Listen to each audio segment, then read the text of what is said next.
जय माता दी। नवरात्रि पर्व की ढेर सारी शुभकामनाएं आप सभी को। माँ भगवती, महाकाली, महालक्ष्मी, माँ सरस्वती सबके जीवन में सुख, शांति, समृद्धि, बुद्धि प्रदान करें। यह शारदीय नवरात्रे आपके जीवन में अनेकों खुशियाँ माँ भगवती प्रदान करें। इन दिनों में ऐसा कोई घर नहीं होगा जहाँ दुर्गा सप्तशती का पाठ नहीं किया जा रहा हो। पर क्या आप जानते हैं, हमें जो सवाल मिले हैं, ऐसा प्रतीत होता है कि जप पाठ कहीं न कहीं गलत हो रहा है। ये वीडियो इसीलिए है ताकि आप लोग समझें कि पाठ करने का सही विधान क्या है दुर्गा सप्तशती का महत्व और नियम क्या है। आइए जानें। दुर्गा सप्तशती आम पुस्तक तो है नहीं। क्या यह पुस्तक खोलते वक्त, उठाते समय, क्या उसके कुछ नियम हैं? बहुत सुंदर प्रश्न है। दुर्गा सप्तशती पाठ करने का विधान क्या है? लोग डेली एक एक अध्याय का पाठ करते हैं, जबकि ऐसा नहीं है। जब तक शब्द विमोचन नहीं करेंगे तब तक लाभ नहीं मिलेगा। दुर्गा सप्तशती कोई साधारण पुस्तक नहीं है। हमारे मार्कंडेय ऋषि इस पुस्तक को लिखी। दुर्गा सप्तशती यानी 700 श्लोकों से बना हुआ यह ग्रंथ है। इस ग्रंथ को पढ़ने वाला व्यक्ति के जीवन में किंचित मात्र भी दुख, भय और शोक नहीं होता है। आप जब दुर्गा सप्तशती पाठ को जैसे ही प्रारंभ करेंगे तो उसमें जो है एक श्लोक आता है, देवी प्रपन्नार्ति हरे प्रसीद प्रसीद मातंग जगतो यखिलस्य प्रसीद विश्वेश्वरी पाहि विश्वम त्वमेश्वरी देवी चराचरस्य। जब आप दुर्गा सप्तशती की किताब खोलते हैं तो उसमें सबसे पहले जो है यही श्लोक लिखा हुआ है, तो इसको सबसे पहले पढ़ना चाहिए। कि जब आप किताब खोलेंगे तो अद्भुत है। और सबसे पहले हम बता रहे हैं कि पुस्तक कपड़े में लपेट कर खाली न रखें। इनका सम्मान बहुत ज़रूरी है। और सबसे पहले पुस्तक की पूजा करें। और कैसे करें? पुस्तक निकाल कर सबसे पहले जल छिड़कें, तिलक लगाएं, फूल चढ़ाएं और माँ सरस्वती का ध्यान करें और कहें, माँ भगवती शारदा, मैं इस अद्भुत दुर्गा सप्तशती के मंत्रों का पाठ करने जा रही हूँ या जा रहा हूँ। किसी प्रकार की कोई अशुद्धि ना हो, ऐसी कृपा प्रदान करें। ध्यान देने की बात यह है कि आज के समय में विडंबना यह है कि आज कॉन्वेंट स्कूलों में संस्कृत नहीं पढ़ाया जाता है। हमारे जितने भी ग्रंथ हैं, पुस्तक हैं जो संस्कृत भाषा में हैं, उनको देव भाषा भी कहते हैं। अगर हम संस्कृत में पाठ करते हैं तभी जो है हमारी भगवती, उनकी जो भावना है वो समझ पाती हैं। 90% हमारे सनातनी हिंदी में पाठ करते हैं, पर पाठ करने का पूरा महत्व नहीं मिल पाता है। उसका कारण यही है कि जो देवी हैं वह संस्कृत भाषा ही समझती हैं। जैसे दो आपस में दूसरी भाषा में आपस में कोई जैसे बात कर रहा हो और आपस में हंस रहा हो और उस भाषा का ज्ञान हमें ना हो तो हम हंसेंगे नहीं, क्योंकि हमें आती ही नहीं वो भाषा, हमें उस भाषा की जानकारी ही नहीं है। उसी प्रकार जब तक हमें उस भाषा का ज्ञान नहीं होगा तब तक हमारी जो भावना है माँ तक नहीं पहुँच पा रही है। कई लोग कह रहे हैं कि प्रभु शब्द नहीं जानते, केवल भाव जानते हैं। पर शब्द ही ब्रह्म रूप है।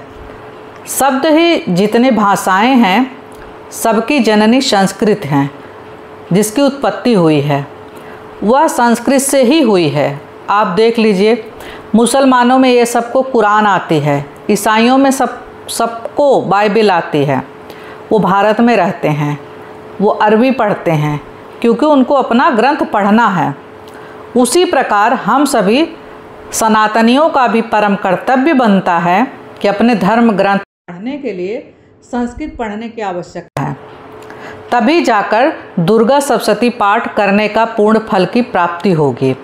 जैसे किसी कामना भाव से सबकी अलग अलग कामना होती है। किसी को धन के लिए, तो किसी को संतान के लिए, किसी को विद्या के लिए, किसी को कीर्ति के लिए, किसी को अपनी बीमारी ख़त्म करने के लिए। ये पाठ आप करते हैं, पर आप महसूस किए होंगे कि लोगों का कार्य पूर्ण नहीं होता। इसका मुख्य कारण है कि जो हमारी वैदिक पद्धति है, जो प्राचीन परंपरा है, वो लुप्त हो रही है। कुल मिलाकर आप पाठ संस्कृत में करें। अगर आप नहीं कर सकते हैं, उत्तम विद्वान हैं उनको बुलाकर, जिनको संस्कृत आता हो, उनसे पाठ कराइए। और यह पाठ 13 दिन का विधान नहीं है कि डेली एक एक पाठ करते हैं, क्योंकि हम कहाँ गलती करते हैं। गलती हम ये करते हैं कि आज 2 पाठ कर लिया तो कल तीसरा कर लिया, परसों चौथा कर लिया। तो ये बहुत गलत तरीका है। अगर आपको नहीं आता है तो मत करिए। प्रत्येक दिन कील कवच अर्गला स्तोत्र का पाठ श्राप विमोचन है। भगवती को श्राप भी दिया गया है।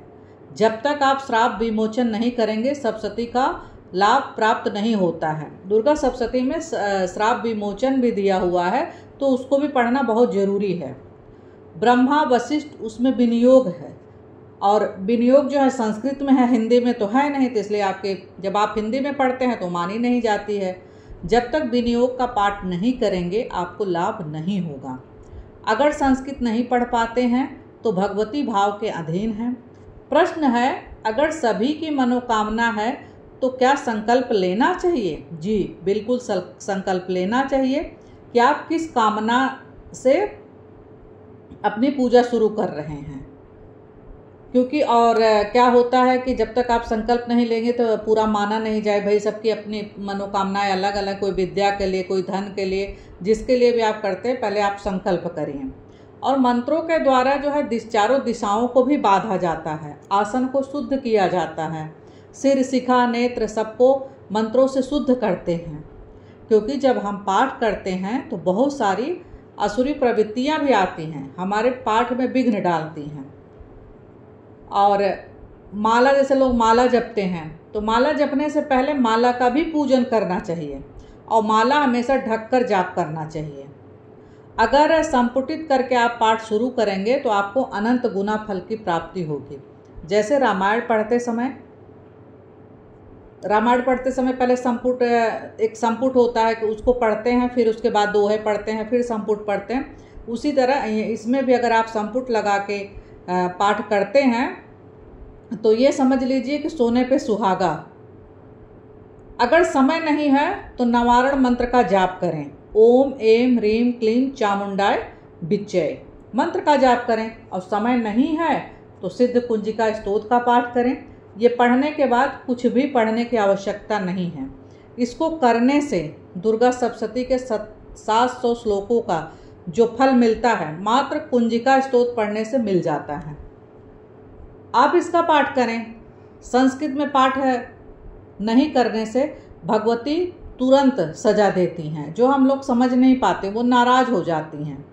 आप सिद्ध कुंजिका का पाठ अगर पूजा करें, और अगर पूजा स्थल पर सुनते हैं, अगर आप पाठ भी नहीं कर पाते हैं, सुनते हैं, तो श्रवण का भी फल उतना ही मिलता है जितना आप जो है खुद पढ़ेंगे। तो आप जो है आराम से फ़ोन में भी सुन सकते हैं। आप पूजा स्थल पे जो है सिद्ध कुंजिका का मंत्रों का जाप आप आराम से वहाँ सुन सकते हैं, क्योंकि आपको उसका पूरा फल मिलता है। तो दोस्तों, आज हमने बहुत सारी जानकारी दुर्गा सप्तशती किताब के बारे में बताया है कि किस तरह से पढ़ना है, क्या करना है। तो उम्मीद करती हूँ कि आप सबको मेरा वीडियो पसंद आया होगा, और अगर पसंद आया है तो लाइक शेयर सब्सक्राइब जरूर करें, और कमेंट में जय माता दी जरूर लिखें।